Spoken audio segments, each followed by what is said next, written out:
చాలా అంటే ఇండస్ట్రీ సమస్యల గురించి బహుశా వీళ్ళకి తెలిసినంత ఇంకెవరికి తెలియకుండా పోవచ్చు. మనం ప్రస్తుతం అయితే మరి సినీ ఇండస్ట్రీలో కాస్ట్యూమ్ డిపార్ట్మెంట్‌లోనే పనిచేసేటువంటి ఇంకొక వ్యక్తి కూడా ఉన్నారు. సార్ నమస్తే సార్. హ్మ్. మీ పేరు? నా పేరు సాంబశివరావు. మీరెప్పటి నుంచి పనిచేస్తున్నారు? నేను వచ్చి ఇక్కడికి ఇండస్ట్రీకి వచ్చి 26 ఏళ్ళు అయింది. ఓకే. హ్మ్. మరి అప్పటికి ఇప్పటికి మీకు ఇండస్ట్రీలో ప్రధానంగా ఎలాంటి మార్పులు వచ్చినాయి? మీరు ఎటువంటి సమస్యలు ఎదుర్కొంటున్నారు? 26 సంవత్సరాల నాడు మద్రాసు నుంచి ఇక్కడికి అందరూ వస్తున్నారు. హ్మ్. ఇక్కడ ఫిల్మ్ ఇండస్ట్రీ డెవలప్ అవుతుంది, ఇక్కడ చాలా అభివృద్ధి చెంది మనందరికీ పనులు దొరుకుతాయి, బ్రహ్మాండంగా బ్రతకొచ్చు అనే ఉద్దేశంతో ఇక్కడ ఉన్నటువంటి ఫిల్మ్ ఇండస్ట్రీలో మనం కూడా సభ్యులమై ఈ 24 క్రాప్స్లో మనం కూడా సభ్యులమై మన యొక్క జీవితాన్ని కొనసాగిద్దాం, ఇక్కడ మనకు బ్రతుకుదేరు ఉందని నమ్మకంతో వచ్చాము. అట్లనే ఒక 10-15 సంవత్సరాల పాటు మంచిగానే ఉంది. ఆ తర్వాత ఈ డిజైనర్స్ ఎవరైతే వచ్చారో వాళ్ళు వచ్చిన తర్వాత వాళ్ళు డిజైనర్స్ ఆర్ట్ వేసి ఈ డ్రెస్ ఈ కలర్ మ్యాచింగ్ ఇది వాళ్ళ పని.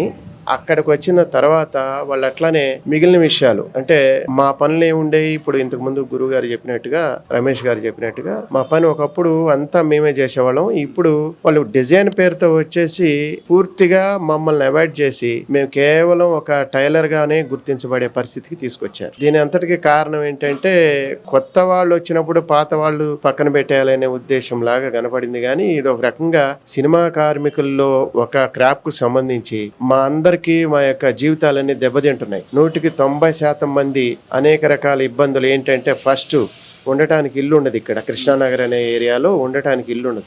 ఈ నెల రోజుల్లో 20 రోజులు సరిగ్గా ఫుడ్ తినగలం, మిగతా 10 రోజులు పస్తులు. అంటే ఈ 20 రోజుల్లో ఎప్పుడేం రావచ్చు. అట్లానే సినిమా ఇండస్ట్రీలో పనిచేసే ప్రతి కార్మికుడు కూడా ఎన్ని రోజులు పని ఉంటుంది అంటే ఒక వారం దొరికినా మేము బ్రతుకుతాం, ఆ వారం కూడా దొరికే పరిస్థితి లేదు. అదొక సమస్య ఉంది. మొన్న రేవంత్ రెడ్డి గారు ఏదైతే చెప్పారో మా కోసం వచ్చి ఇక్కడ కోట్ల విజయభాస్కర్ రెడ్డి స్టేడియంలో వారు ఇచ్చినటువంటి ధైర్యం మా అందరికీ చాలా ధైర్యాన్ని కలిగించింది. గతంలో ఎన్నడూ లేని విధంగా ముఖ్యమంత్రి ఎవరు వచ్చి మీ సమస్యలు ఏంటి, కార్మికుల సమస్యలు ఎట్లా ఉన్నాయని ఎవరు అడగలేదు.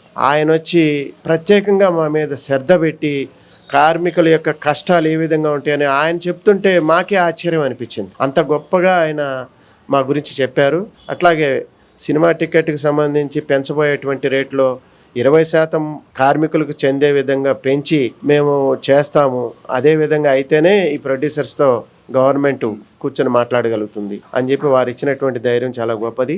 అట్లానే ఈ ఫిలిం ఇండస్ట్రీ ఇంకా అభివృద్ధిలోకి తీసుకెళ్ళాలి అంటే ఈ 24 క్రాప్స్కి ల్యాండ్ ఒకటి, వాళ్ళకి కావాల్సినటువంటి బిల్డింగ్ అంటే 24 క్రాప్స్ ఉండటానికి ఆఫీస్ వర్కర్స్, ఆఫీస్ ఇవన్నీ కూడా అరేంజ్ చేద్దాము. అట్లాగే మీ పిల్లలు చదువుకోవడానికి ఒక 2 నుంచి 3 ఎకరాలు ల్యాండ్ ఇప్పిస్తామని కూడా వారు చెప్పారు.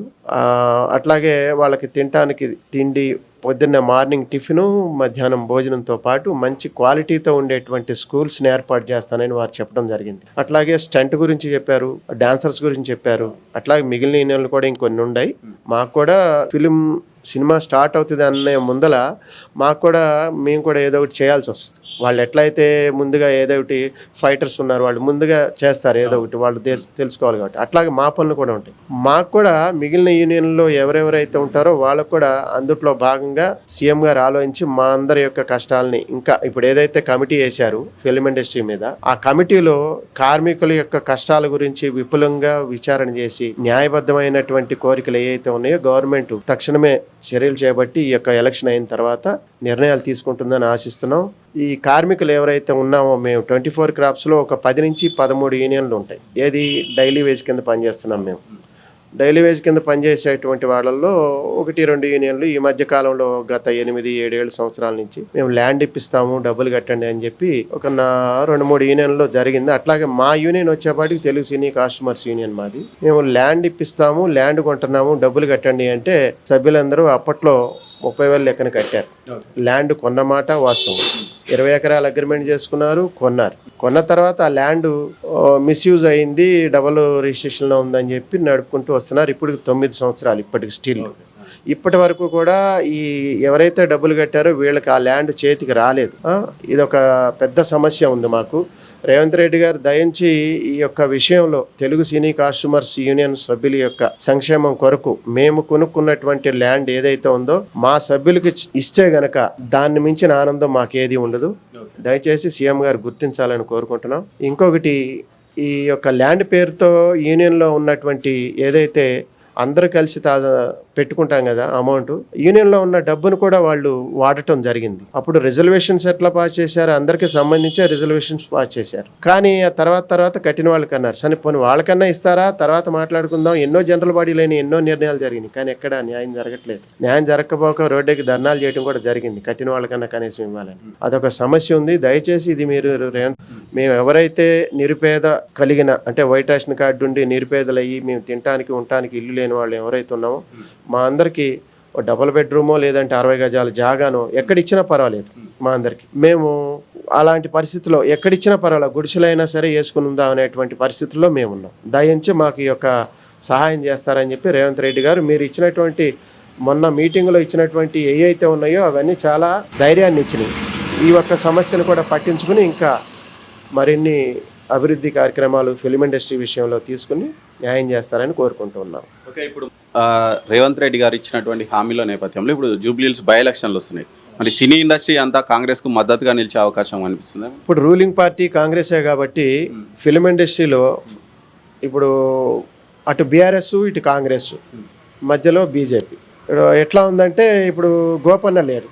బీఆర్ఎస్ పార్టీ నుంచి గోపన్ ఉంటే అది ఆయన ఎప్పటి నుంచో ఫిల్మ్ ఇండస్ట్రీ నుంచి ఏ కార్మికులు వెళ్ళినా ఏదో ఒక సమస్య ఉన్నా సరే ఏదో మాట్లాడటం చేస్తూ ఉండేవాళ్ళు. కానీ ఇప్పుడు ఏమైందంటే ఆ ప్లేస్లో కరెక్ట్గా ఎవరిని పెడతారు ఏంటనే ఆలోచన చేస్తూ ఉన్నాం. ఈ లోపల లోకల్గా ఉండేటువంటి ఎవరైనా వస్తే బాగుండు అనుకున్నాం, కానీ వారి భార్యనే సతీమణి వారే నిలబడ్డారు.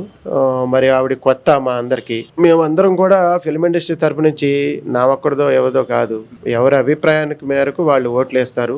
మాకేమనిపిస్తుందంటే రూలింగ్ పార్టీ ఉంది కాబట్టి ఇచ్చినటువంటి హామీలు ఏవైతే ఉన్నాయో మనం పని చేయించుకునే బాధ్యత మనకుంది కాబట్టి పని చేయించుకోవాలి కాబట్టి ఈ ఒక్కసారికి వారికి వేద్దాము అనేటువంటి ఆలోచన ఉంది. కాంగ్రెస్ పార్టీకి మద్దతు చేసుకుంటూ ఇప్పుడు లోకల్ గా ఎవరైతే నవీన్ యాదవ్ గారు ఉన్నారో వారు కూడా సహాయార్థం చాలా మందికి సేవలు చేస్తున్నారు గత 10 సంవత్సరాల పైనుంచి. అట్లనే ఆయన 15 సంవత్సరాలుగా ఎమ్మెల్యేగా పోటీ చేస్తూ గతంలో కొద్ది మెజార్టీతో ఓడిపోవటం జరిగింది. ఇప్పుడు వారికి ఒక అవకాశం ఇద్దాం, వారు ఫిల్మ్ ఇండస్ట్రీ గురించి వారికి అన్నీ తెలుసు, అట్లాగే ఈ ఇండస్ట్రీలో ఎవరు ఏంటి ఎక్కడ ఎలా ఉంటారు అని ఈ యొక్క అవకాశాన్ని వారు కూడా ఉపయోగించుకుని జాగ్రత్తగా మా అందరికి న్యాయం చేస్తారని చెప్పి నవీన్ యాదవ్ గారిని కూడా కోరుకుంటున్నాం. సినీ ఇండస్ట్రీ మన సీఎం రేవంత్ రెడ్డి గారు ఇచ్చినటువంటి హామీ అయితే చాలా ధైర్యాన్ని ఇచ్చిందట. గతంలో ఎప్పుడు ఏ సీఎం మాకు ఈ స్థాయిలో ధైర్యాన్ని ఇవ్వలేదు. ఇప్పుడు రేవంత్ రెడ్డి గారు ఇచ్చినటువంటి ఒక్క హామీ మాలో చాలా ధైర్యాన్ని నింపింది అంటున్నారు మరి సినీ ఇండస్ట్రీకి చెందినటువంటి 24 ఫ్రేమ్స్ కార్మికులు.